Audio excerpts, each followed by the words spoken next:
मेरे प्यारे देशवासियों, नमस्कार। कोरोना के इस कालखंड में पूरी दुनिया अनेक परिवर्तनों के दौर से गुजर रही है।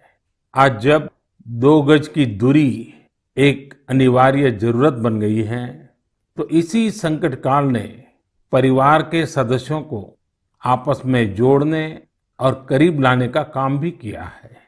लेकिन इतने लंबे समय तक एक साथ रहना, कैसे रहना, समय कैसे बिताना, हर पल खुशी भरी कैसे हो, तो कई परिवारों को दिक्कतें आई।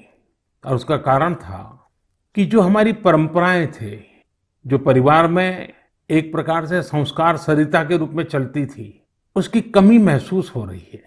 ऐसा लग रहा है कि बहुत से परिवार हैं जहां से ये सब कुछ खत्म हो चुका है, और इसके कारण उस कमी के रहते हुए इस संकट के काल को बिताना भी परिवारों के लिए थोड़ा मुश्किल हो गया। और उसमें एक महत्वपूर्ण बात क्या थी? हर परिवार में कोई न कोई बुजुर्ग, बड़े व्यक्ति परिवार के कहानियां सुनाया करते थे और घर में नई प्रेरणा, नई ऊर्जा भर देते हैं। हमें जरूर एहसास हुआ होगा कि हमारे पूर्वजों ने जो विधाएं बनाई थी, वो आज भी कितनी महत्वपूर्ण है, और जब नहीं होती हैं तो कितनी कमी महसूस होती है। ऐसी ही एक विधा, जैसे मैंने कहा, कहानी सुनाने की कला, स्टोरी टेलिंग। साथियों, कहानियों का इतिहास उतना ही पुराना है जितनी की मानव सभ्यता। Where there is a soul, there is a story. कहानियां लोगों के रचनात्मक और संवेदनशील पक्ष को सामने लाती हैं, उसे प्रकट करती हैं।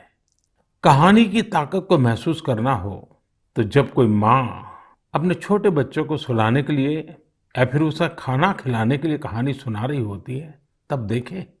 मैं अपने जीवन में बहुत लंबे अरसे तक एक परिव्राजक के रूप में रहा। घुमंत ही मेरी जिंदगी थी। हर दिन नया गांव, नए लोग, नए परिवार।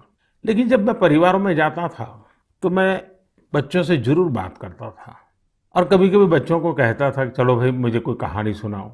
तो मैं हैरान था। बच्चे मुझे कहते थे, नहीं अंकल, कहानी नहीं, हम चुटकुला सुनाएंगे। और मुझे भी वो यही कहते थे कि अंकल आप हमें चुटकुला सुनाओ।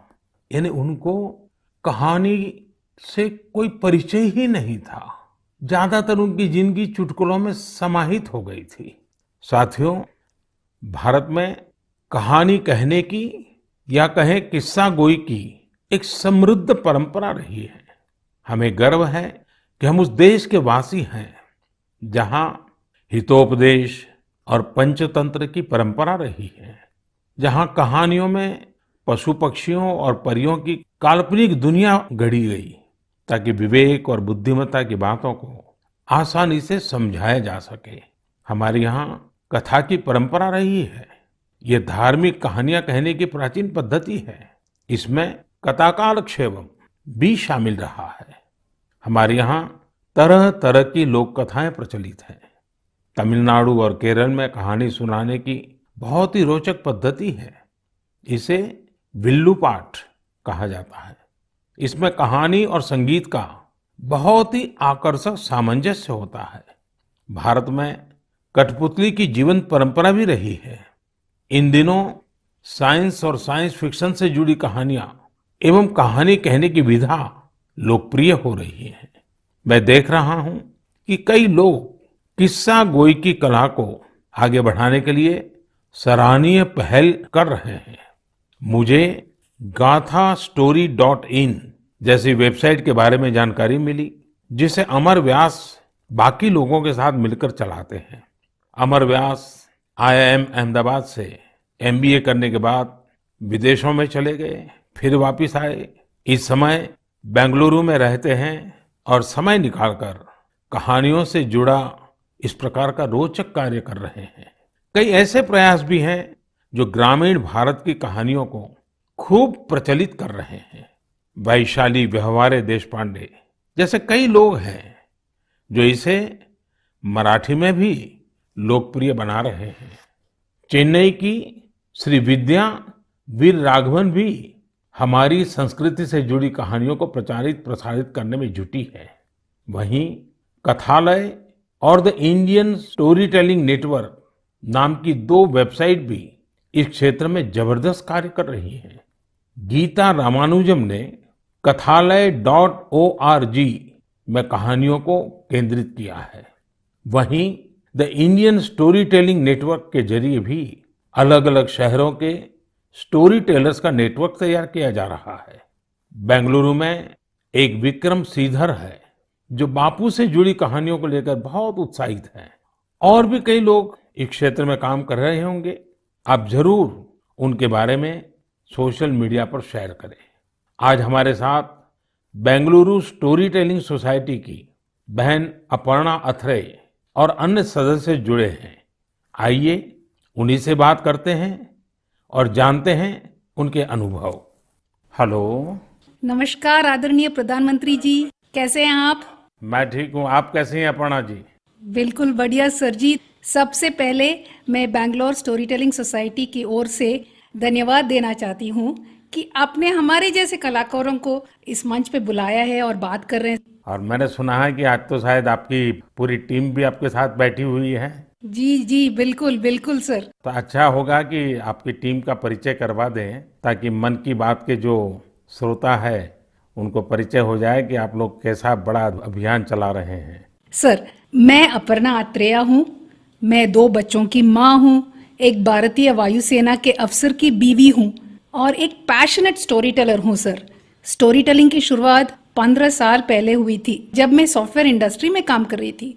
तब मैं CSR प्रोजेक्ट्स में वॉलंटरी काम करने के लिए जब गई थी, तब हजारों बच्चों को कहानियों के माध्यम से शिक्षा देने के मौका मिला। और ये कहानी जो मैं बता रही थी वो अपनी दादी माँ से सुनी थी। लेकिन जब कहानी सुनने वक्त मैं जो खुशी उन बच्चों में देखा, मैं क्या बोलूँ आपको, कितनी मुस्कुराहट थी, कितनी खुशी थी। तो उसी समय मैंने तय किया कि स्टोरी टेलिंग मेरे जीवन का एक लक्ष्य होगा सर। आपकी टीम में और कौन है वहाँ? मेरे साथ हैं शैलजा संपत। नमस्कार सर। नमस्ते जी। मैं शैलजा संपत बात कर रही हूँ। मैं तो पहले टीचर थी, उसके बाद जब मेरे बच्चे बड़े हुए तब मैंने थिएटर में काम शुरू किया और फाइनली कहानियों को सुनाने में सबसे ज्यादा संतृप्त मिला। धन्यवाद। मेरे साथ सौम्या है। नमस्कार सर। नमस्ते जी। मैं हूँ सौम्या श्रीनिवासन। मैं एक साइकोलॉजिस्ट हूँ। मैं जो काम करती हूँ बच्चों और बड़े लोगों के साथ, उसमें मैं कहानियों के द्वारा मनुष्य के नव रसाओं को जगाने में कोशिश करती हूँ और उसके साथ चर्चे भी करती हूँ। ये मेरी लक्ष्य है, healing and transformative story telling. नमस्ते सर। नमस्ते जी। मेरा नाम अपर्णा जयशंकर है। वैसे तो मेरी सौभाग्य है कि मैं अपनी नाना नानी और दादी के साथ इस देश के विभिन्न भागों में पली हूँ, इसीलिए रामायण, पुराणों और गीता की कहानियाँ मुझे विरासत में हर रात को मिलती थी। और बैंगलोर स्टोरी टेलिंग सोसाइटी जैसी संस्था है तो मुझे तो स्टोरी टेलर बनना ही था। मेरे साथ मेरे साथी लावण्या प्रसाद है। लावण्या जी नमस्ते। नमस्ते sir. I am an electrical engineer turned professional storyteller. Sir, I grew up listening to stories from my grandfather. I work with senior citizens in my special project called Roots, where I help them document their life stories for their families. Lavanya ji आपको बहुत बधाई।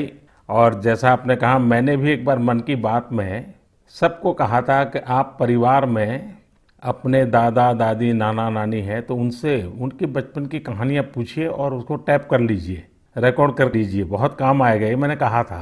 लेकिन मुझे अच्छा लगा कि एक तो आप सबने जो परिचय दिया अपना, उसमें भी आपकी कला, आपकी कम्युनिकेशन स्किल और बहुत ही कम शब्दों में बहुत ही बढ़िया ढंग से आपने अपना परिचय करवाया, इसलिए भी मैं आपको बधाई देता हूँ। Thank you sir, thank you. अब जो हमारे श्रोता लोग हैं मन की बात के, उनका भी मन करता होगा कहानी सुनने का। क्या मैं आपको रिक्वेस्ट कर सकता हूँ, एक तो कहानी सुनाएं आप लोग? जी बिल्कुल, ये तो हमारा सौभाग्य है जी। चलिए चलिए सुनते हैं कहानी एक राजा की। राजा का नाम था कृष्णदेवराय और राज्य का नाम था विजयनगर। अब राजा हमारे थे तो बड़े गुणवान, अगर उनमें कोई खोट बतानी ही था तो वो था उनका अधिक प्रेम अपने मंत्री तेनालीरामा की ओर और दूसरा भोजन की ओर। राजा जी हर दिन दोपहर के भोजन के लिए बड़े आस से बैठते थे कि आज कुछ अच्छा बना होगा, और हर दिन उनके बावर्ची उन्हें वही बेजान सब्जियां खिलाते थे। तुरई, लौकी, कद्दू, टिंडा, उफ। ऐसे ही एक दिन राजा ने खाते खाते गुस्से में थाली फेंक दिया और अपने बावर्ची को आदेश दिया, या तो कल कोई दूसरा स्वादिष्ट सब्जी बनाना या फिर कल मैं तुम्हें सूली पे चढ़ा दूंगा। बावर्ची बेचारा डर गया। अब नई सब्जी के लिए वो कहाँ जाए? बावर्ची भागा भागा चला सीधे तेनालीरामा के पास और उसे पूरी कहानी सुनाई। सुनकर तेनालीरामा ने बावर्ची को उपाय दिया। अगले दिन राजा दोपहर के भोजन के लिए आए और बावर्ची को आवाज दिए, आज कुछ नया स्वादिष्ट बना है या मैं सूली तैयार कर दूं? डरे हुए बावर्ची ने झटपट से थाली सजाया और राजा के लिए गर्मा गर्म खाना परोसा। थाली में नई सब्जी थी। राजा उत्साहित हुए और थोड़ी सी सब्जी चखे। वाह, क्या सब्जी थी! न तुरई की तरह फीकी थी, न कद्दू की तरह मीठी थी। बावर्ची ने जो भी मसाला भून के कूट के डाला था, सब अच्छी तरह से चढ़ी थी। उंगलियां चाटते हुए संतुष्ट राजा ने बावर्ची को बुलाया और पूछा कि ये कौन सी सब्जी है, इसका नाम क्या है? जैसे सिखाया गया था वैसे ही बावर्ची ने उत्तर दिया, महाराज, ये मुकुटधारी बैंगन है। प्रभु, ठीक आप ही की तरह यह भी सब्जियों का राजा है और इसीलिए बाकी सब्जियों ने बैंगन को मुकुट पहनाया। राजा खुश हुए और घोषित किए, आज से हम यही मुकुटधारी बैंगन खाएंगे और सिर्फ हम ही नहीं, हमारे राज्य में भी सिर्फ बैंगन ही बनेगा और कोई सब्जी नहीं बनेगी। राजा और प्रजा दोनों खुश थे। यानी पहले पहले तो सब खुश थे कि उन्हें नई सब्जी मिली है, लेकिन जैसे ही दिन बढ़ते गए सुर थोड़ा कम होता गया। एक घर में बैंगन भरता तो दूसरे के घर में बैंगन भाजा, एक के यहाँ कत्ते का सांबार तो दूसरे के यहाँ वांगी बात। एक ही बैंगन बेचारा कितना रूप धारण करे। धीरे धीरे राजा भी तंग आ गए। हर दिन वही बैंगन। और एक दिन ऐसे आया कि राजा ने बावर्ची को बुलाया और खूब डांटा, तुमसे किसने कहा कि बैंगन के सर में मुकुट है? इस राज्य में अब से कोई बैंगन नहीं खाएगा। कल से बाकी कोई भी सब्जी बनाना, लेकिन बैंगन मत बनाना। जैसे आपकी आज्ञा महाराज, कह के बावर्ची सीधा गया तेनालीरामा के पास। तेनालीरामा ने के पांव पड़ते हुए कहा कि मंत्री जी धन्यवाद, आपने हमारी प्राण बचा ली। आपके सुझाव के वजह से हम कोई भी सब्जी राजा जी को खिला सकते हैं। तेनालीरामा हंसते हुए कहा, वो मंत्री ही क्या जो राजा को खुश न रख सके। और इसी तरह राजा कृष्णदेवराया और मंत्री तेनालीरामा की कहानियां बनती रही और लोग सुनते रहे। धन्यवाद। आपने बात में इतनी एग्जैक्टनेस थी, इतनी बारीकियों को पकड़ा था। मैं समझता हूँ बच्चे बड़े जो भी सुनेंगे कई चीज़ों का स्मरण रखेंगे। बहुत बढ़िया ढंग से आपने बताया। और विशेष कोइंसिडेंस ऐसा है कि देश में पोषण माह चल रहा है और आपकी कथा भोजन से जुड़ी हुई है। और मैं जरूर ये जो स्टोरी टेलर्स आप लोग हैं और भी लोग हैं, हमें किस प्रकार से हमारे देश की नई पीढ़ी को हमारे महान महापुरुष, महान माताएं बहनें जो हो गई हैं, कथाओं के माध्यम से उनके साथ कैसे जोड़ा जाए। हम कथा शास्त्र को और अधिक कैसे प्रचारित करें, पॉपुलर करें और हर घर में अच्छी कथा कहना, अच्छी कथा बच्चों को सुनाना, ये जाने जीवन की बहुत बड़ी क्रेडिट हो। ये वातावरण कैसे बनाए, उस दिशा में हम सब ने मिलकर काम करना चाहिए। लेकिन मुझे बहुत अच्छा लगा आप लोगों से बात करने कर और मैं आप सबको बहुत शुभकामनाएं देता हूँ। धन्यवाद। धन्यवाद सर। कहानी के द्वारा संस्कार सरिता को आगे बढ़ाने वाली इन बहनों को हमने सुना। मैं जब उनसे फोन पे बात कर रहा था, इतनी लंबी बात थी, तो मुझे लगा कि मन की बात के समय की सीमा है, तो मेरे उनसे जो बातें हुई है वो सारी बातें मैं मेरे नरेंद्र मोदी ऐप पर अपलोड करूंगा। पूरी कथाएं जरूर वहां सुनिए। अभी मन की बात में तो मैंने उसका बहुत छोटा सा अंश ही आपके सामने प्रस्तुत किया है। मैं जरूर आपसे आग्रह करूंगा, परिवार में हर सप्ताह आप कहानियों के लिए कोई समय निकालिए और ये भी कर सकते हैं कि परिवार के हर सदस्य को हर सप्ताह के लिए एक विषय तय करें जैसे मानो करुणा है, संवेदनशीलता है, पराक्रम है, त्याग है, शौर्य है, कोई एक भाव। और परिवार के सभी सदस्य उस सप्ताह एक ही विषय पर सबके सब लोग कहानी ढूंढेंगे और परिवार के सब मिलकर के एक एक कहानी कहेंगे। आप देखिए परिवार में कितना बड़ा खजाना हो जाएगा, रिसर्च का कितना बढ़िया काम हो जाएगा, हर किसी को कितना आनंद आएगा और परिवार में एक नई प्राण, नई ऊर्जा आएगी। उसी प्रकार से हम एक काम और भी कर सकते हैं। मैं कथा सुनाने वाले सबसे आग्रह करूंगा, हम आजादी के 75 वर्ष मनाने जा रहे हैं।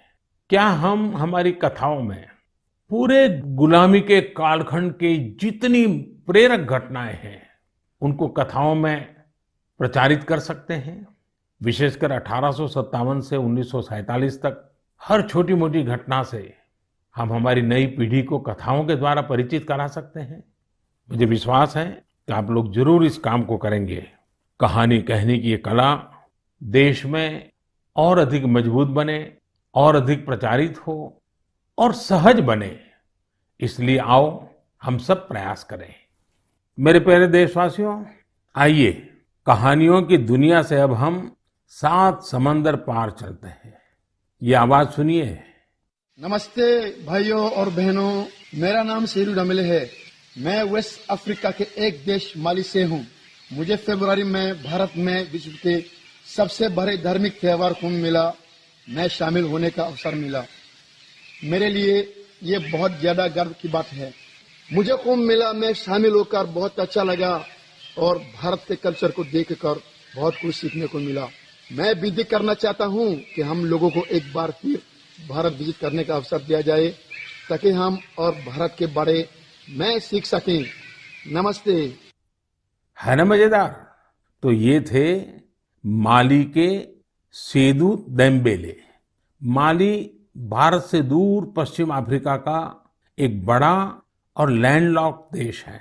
सेदू देम्बेले माली के एक शहर कीटा के एक पब्लिक स्कूल में शिक्षक हैं। वे बच्चों को इंग्लिश, म्यूजिक और पेंटिंग, ड्राइंग पढ़ाते हैं, सिखाते हैं। लेकिन उनकी एक और पहचान भी है। लोग उन्हें माली के हिंदुस्तान का बाबू कहते हैं और उन्हें ऐसा कहलाने में बहुत गर्व की अनुभूति होती है। प्रत्येक रविवार को दोपहर बाद वे माली में 1 घंटे का रेडियो कार्यक्रम प्रस्तुत करते हैं। इस कार्यक्रम का नाम है Indian frequency on Bollywood songs. इसे वे पिछले 23 वर्षों से प्रस्तुत करते आ रहे हैं। इस कार्यक्रम के दौरान वे फ्रेंच के साथ साथ माली की लोक भाषा बमबारा में भी अपनी कमेंट्री करते रहे और बड़े नाटकीय ढंग से करते हैं। भारत के प्रति उनके मन में अगाध प्रेम है। भारत से उनके गहरे जुड़ाव की एक और वजह ये भी है कि उनका जन्म भी 15 अगस्त को हुआ था। सेदू जी ने 2 घंटे का एक और कार्यक्रम अब प्रत्येक रविवार रात 9 बजे शुरू किया है। इसमें वे बॉलीवुड की एक पूरी फिल्म की कहानी फ्रेंच और बमबारा में सुनाते हैं। कभी कभी किसी इमोशनल सीन के बारे में बात करते समय वे स्वयं भी और उनके श्रोता भी एक साथ रो पड़ते हैं। सेदू जी के पिता ने ही भारतीय संस्कृति से उनकी पहचान करवाई थी। उनके पिता सिनेमा थिएटर में काम करते थे और वहां भारतीय फिल्में भी दिखाई जाती थी। इस 15 अगस्त को उन्होंने हिंदी में एक वीडियो के माध्यम से भारत के लोगों को स्वतंत्रता दिवस की शुभकामनाएं दी थी। आज उनके बच्चे भारत का राष्ट्रगान आसानी से गाते हैं। आप ये दोनों वीडियो जरूर देखें और उनके भारत प्रेम को महसूस करें। सेदू जी ने जब कुंभ का दौरा किया था और उस समय वे उस डेलीगेशन का हिस्सा थे जिससे मैं मिला था। भारत के लिए उनका इस प्रकार का जुनून, स्नेह और प्यार वाकई हम सब के लिए गर्व की बात है। मेरे प्यारे देशवासियों, हमारे यहाँ कहा जाता है जो जमीन से जितना जुड़ा होता है वो बड़े से बड़े तूफानों में भी उतना ही अड़िग रहता है। कोरोना के इस कठिन समय में हमारा कृषि क्षेत्र, हमारा किसान इसका जीवंत उदाहरण है। संकट के इस काल में भी हमारे देश के कृषि क्षेत्र ने फिर अपना दमखम दिखाया है। साथियों, देश का कृषि क्षेत्र, हमारे किसान, हमारे गांव आत्मनिर्भर भारत का आधार है। ये मजबूत होंगे तो आत्मनिर्भर भारत की नींव मजबूत होगी। बीते कुछ समय में इन क्षेत्रों ने खुद को अनेक बंदिशों से आजाद किया है, अनेक मिथकों को तोड़ने का प्रयास किया है। मुझे कई ऐसे किसानों की चिट्ठियां मिलती हैं, किसान संगठनों से मेरी बात होती है, जो बताते हैं कि कैसे खेती में नए नए आयाम जुड़ रहे हैं, कैसे खेती में बदलाव आ रहा है। जो मैंने उनसे सुना है, जो मैंने औरों से सुना है, मेरा मन करता है आज मन की बात में उन किसानों की कुछ बातें जरूर आपको बताऊं। हरियाणा के सोनीपत जिले के हमारे एक किसान भाई रहते हैं, उनका नाम है श्री कंवर चौहान। उन्होंने बताया है कि कैसे एक समय था जब उन्हें मंडी से बाहर अपने फल और सब्जियां बेचने में बहुत दिक्कत आती थी। अगर वो मंडी से बाहर अपने फल और सब्जियां बेचते थे तो कई बार उनके फल, सब्जी और गाड़ियां तक जब्त हो जाती थी। लेकिन 2014 में फल और सब्जियों को एपीएमसी एक्ट से बाहर कर दिया गया। इसका उन्हें और आसपास के साथी किसानों को बहुत फायदा हुआ। 4 साल पहले उन्होंने अपने गांव के साथी किसानों के साथ मिलकर एक किसान उत्पादक समूह की स्थापना की। आज गांव के किसान स्वीट कॉर्न और बेबी कॉर्न की खेती करते हैं। उनके उत्पाद आज दिल्ली की आजादपुर मंडी, बड़ी रिटेल चेन तथा 5 स्टार होटलों में सीधे सप्लाई हो रहे हैं। आज गांव के किसान स्वीट कॉर्न और बेबी कॉर्न की खेती से 2.5 से 3 लाख प्रति एकड़ सालाना कमाई कर रहे हैं। इतना ही नहीं, इसी गांव के 60 से अधिक किसान नेट हाउस बनाकर, पॉली हाउस बनाकर टमाटर, खीरा, शिमला मिर्च, इसकी अलग अलग वैरायटी का उत्पादन करके हर साल प्रति एकड़ 10 से 12 लाख रुपए तक की कमाई कर रहे हैं। जानते हैं इन किसानों के पास क्या अलग है? अपने फल सब्जियों को कहीं पर भी किसी को भी बेचने की ताकत है, और ये ताकत ही उनकी इस प्रगति का आधार है। अब यही ताकत देश के दूसरे किसानों को भी मिली है। फल सब्जियों के लिए ही नहीं, अपने खेत में वो जो पैदा कर रहे हैं, धान, गेहूं, सरसों, गन्ना जो उगा रहे हैं, उसको अपनी इच्छा के अनुसार जहां ज्यादा दाम मिले वहीं पर बेचने की अब उनको आजादी मिल गई है। साथियों, 3-4 साल पहले ही महाराष्ट्र में फल और सब्जियों को एपीएमसी के दायरे से बाहर किया गया था। इस बदलाव ने कैसे महाराष्ट्र के फल और सब्जी उगाने वाले किसानों की स्थिति बदली, इसका उदाहरण है Shri Swami Samarth farmers producer company limited. एक किसानों का समूह है। पुणे और मुंबई में किसान साप्ताहिक बाजार खुद चला रहे हैं। इन बाजारों में लगभग 70 गांवों के 4,500 किसानों का उत्पाद सीधे बेचा जाता है, कोई बिचौलिया नहीं। ग्रामीण युवा सीधे बाजार में खेती और बिक्री की प्रक्रिया में शामिल होते हैं। इसका सीधा लाभ किसानों को होता है, गांव के नौजवानों को रोजगार में होता है। एक और उदाहरण तमिलनाडु के थेनी जिले का है। यहाँ पर है तमिलनाडु केला फार्मर प्रोड्यूस कंपनी। ये फार्मर प्रोड्यूस कंपनी कहने को तो कंपनी है, हकीकत में ये किसानों ने मिलकर के अपना एक समूह बनाया है। बड़ा लचीली व्यवस्था है और वो भी 5-6 साल पहले बनाया है। इस किसान समूह ने लॉकडाउन के दौरान आसपास के गांवों से सैकड़ों मीट्रिक टन सब्जियां, फलों और केले की खरीद की और चेन्नई शहर को सब्जी कॉम्बो किट दिया। आप सोचिए कितने नौजवानों को उन्होंने रोजगार दिया। और मजा ये है कि बिचौलियों न होने के कारण किसान को भी लाभ हुआ, उपभोक्ता को भी लाभ हुआ। ऐसा ही एक लखनऊ का किसानों का समूह है। उन्होंने नाम रखा है इरादा फार्मर प्रोड्यूसर। इन्होंने भी लॉकडाउन के दौरान किसानों के खेतों से सीधे फल और सब्जियां ली और सीधे जाकर के लखनऊ के बाजारों में बेची। बिचौलियों से मुक्ति हो गई और मन चाहे उतने दाम उन्होंने प्राप्त किए। साथियों, गुजरात में बनासकांठा के रामपुरा गांव में इस्माइल भाई करके एक किसान है। उनकी कहानी भी बहुत दिलचस्प है। इस्माइल भाई खेती करना चाहते थे, लेकिन अब जैसी ज्यादातर सोच बन गई है, उनके परिवार को भी लगता था कि इस्माइल भाई ये कैसी बात कर रहे हैं। इस्माइल भाई के पिता खेती करते थे, लेकिन इसमें उनको अक्सर नुकसान ही होता था। तो पिताजी ने मना भी किया, लेकिन परिवार वालों के मना करने के बावजूद इस्माइल भाई ने तय किया कि वो तो खेती ही करेंगे। इस्माइल भाई ने सोच लिया था कि खेती घाटे का सौदा है। वही सोच और स्थिति दोनों को बदल कर दिखाएंगे। उन्होंने खेती शुरू की, लेकिन नए तरीकों से, इनोवेटिव तरीके से। उन्होंने ड्रिप से सिंचाई करके आलू की खेती शुरू की और आज उनके आलू एक पहचान बन गए हैं। वो ऐसे आलू उगा रहे हैं जिनकी क्वालिटी बहुत ही अच्छी होती है। इस्माइल भाई ये आलू सीधे बड़ी बड़ी कंपनियों को बेचते हैं। बिचौलियों का नामो निशान नहीं, और परिणाम अच्छा मुनाफा कमा रहे हैं। अब तो उन्होंने अपने पिता का सारा कर्जा भी चुका दिया है। और सबसे बड़ी बात जानते हैं, इस्माइल भाई आज अपने इलाके के सैकड़ों और किसानों की भी मदद कर रहे हैं। उनकी भी जिंदगी बदल रहे हैं। साथियों, आज की तारीख में खेती को हम जितना आधुनिक विकल्प देंगे, उतना ही वो आगे बढ़ेगी। उसमें नए नए तौर तरीके आएंगे, नए इनोवेशंस जुड़ेंगे। मणिपुर के रहने वाली विजय शांति एक नए इनोवेशन के चलते खूब चर्चा में है।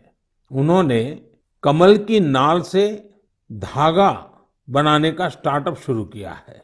आज उनके इनोवेशन के चलते कमल की खेती और टेक्सटाइल में एक नया ही रास्ता बन गया है। मेरे प्यारे देशवासियों, मैं आपको अतीत के एक हिस्से में ले जाना चाहता हूँ। 101 साल पुरानी बात है। 1919 का साल था। अंग्रेजी हुकूमत ने जलियांवाला बाग में निर्दोष लोगों का कत्लेआम किया था। इस नरसंहार के बाद एक 12 साल का लड़का उस घटना स्थल पर गया।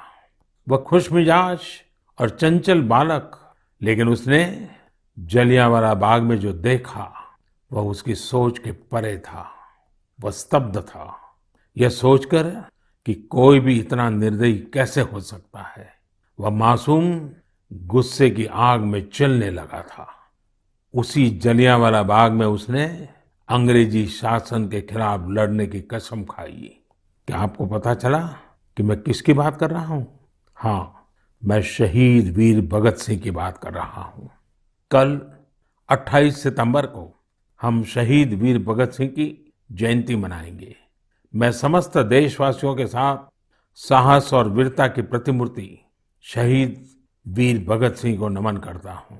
क्या आप कल्पना कर सकते हैं, एक हुकूमत जिसका दुनिया के इतने बड़े हिस्से पर शासन था, इसके बारे में कहा जाता था कि उनके शासन में सूर्य कभी अस्त नहीं होता।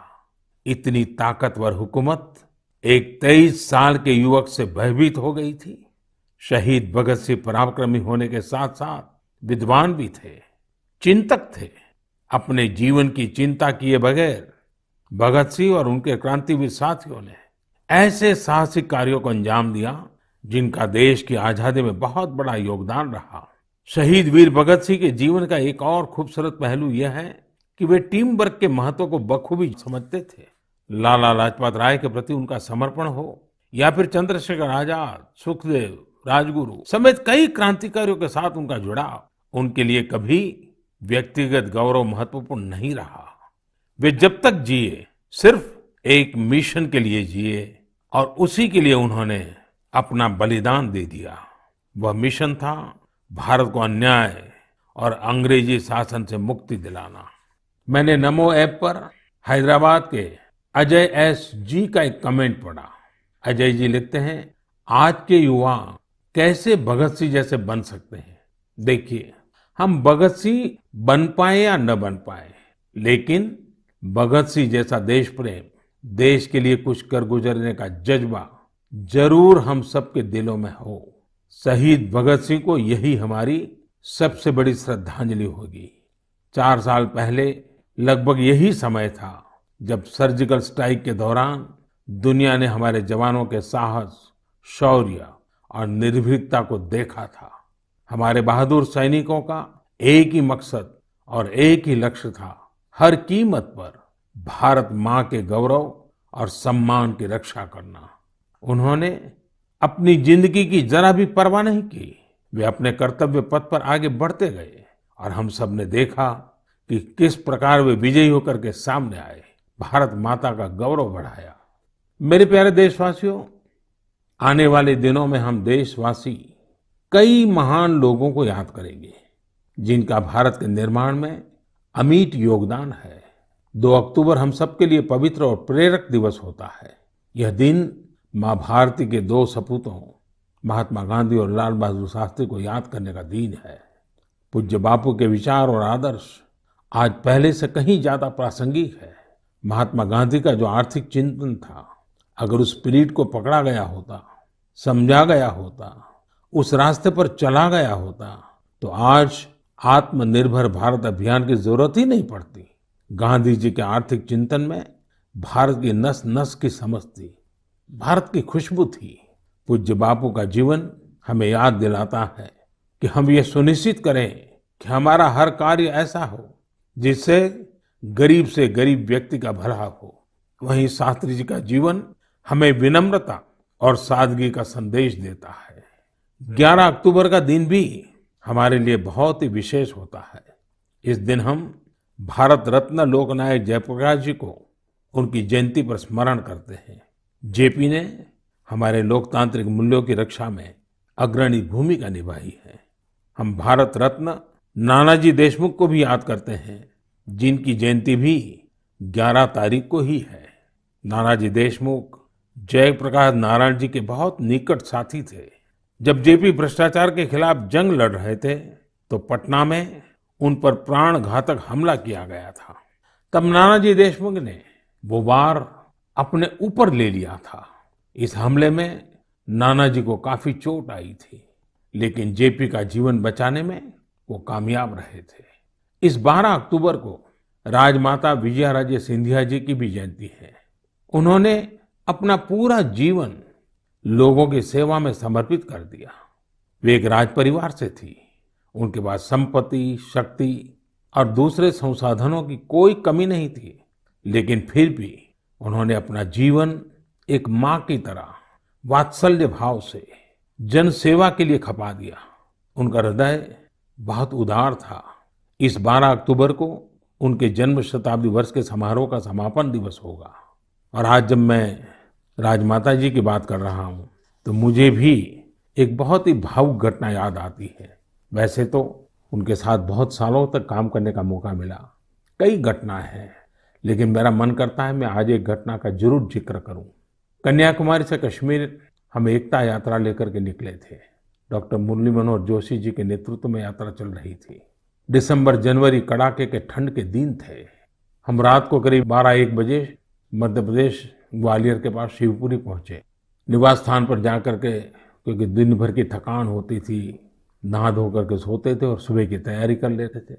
करीब 2 बजे होंगे, मैं नहा धो करके सोने की तैयारी कर रहा था तो दरवाजा किसी ने खटखटाया। मैंने दरवाजा खोला तो राजमाता साहब सामने खड़ी थी। कड़ाके की ठंड के दिन और राजमाता साहब को देख करके मैं हैरान था। मैंने माँ को प्रणाम किया। मैंने कहा, माँ आधी रात में? उन्होंने कहा, नहीं बेटा, आप ऐसा करो मोदी जी, दूध पी लीजिए, ये गर्म दूध पी करके ही सो जाइए। हल्दी वाला दूध खुद लेकर के आई। और लेकिन जब दूसरे दिन मैंने देखा तो वो सिर्फ मुझे नहीं, हमारी यात्रा की व्यवस्था में जो 30-40 लोग थे, उसमें ड्राइवर भी थे और भी कार्यकर्ता थे, हर एक के कमरे में जाकर के खुद ने रात को 2 बजे सबको दूध पिलाया। माँ का प्यार क्या होता है, वात्सल्य क्या होता है, उस घटना को मैं कभी नहीं भूल सकता हूँ। यह हमारा सौभाग्य है कि ऐसे महान विभूतियों ने हमारी धरती को अपने त्याग और तपस्या से सींचा है। आइए हम सब मिलकर के एक ऐसे भारत का निर्माण करें जिस पर इन महापुरुषों को गर्व की अनुभूति हो, उनके सपनों को अपने संकल्प बनाएं। मेरे प्यारे देशवासियों, कोरोना के इस कालखंड में मैं फिर एक बार आपको याद कराऊंगा, मास्क अवश्य रखें, फेस कवर के बिना बाहर न जाएं, 2 गज की दूरी का नियम आपको भी बचा सकता है, आपके परिवार को भी बचा सकता है। ये कुछ नियम हैं, इस कोरोना के खिलाफ लड़ाई के हथियार हैं, हर नागरिक के जीवन को बचाने के मजबूत साधन है। और हम न भूलें, जब तक दवाई नहीं तब तक ढिलाई नहीं। आप स्वस्थ रहें, आपका परिवार स्वस्थ रहे, इसी शुभकामनाओं के साथ बहुत बहुत धन्यवाद। नमस्कार।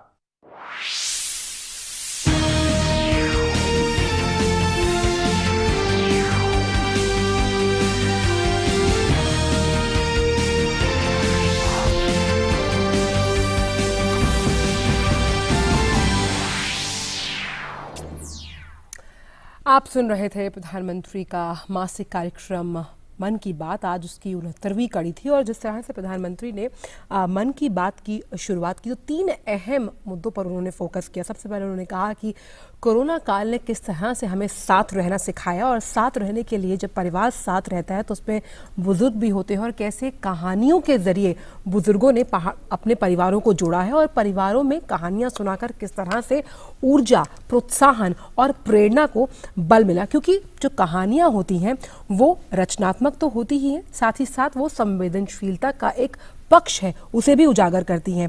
कैसे परिवारों में जाकर जब प्रधानमंत्री ने अपना जो अनुभव साझा किया, आज उन्होंने कहा जब वो परिवारों में जाते थे तो लोगों से पूछते थे, बच्चों से बात करते थे और कहते थे कि आप मुझे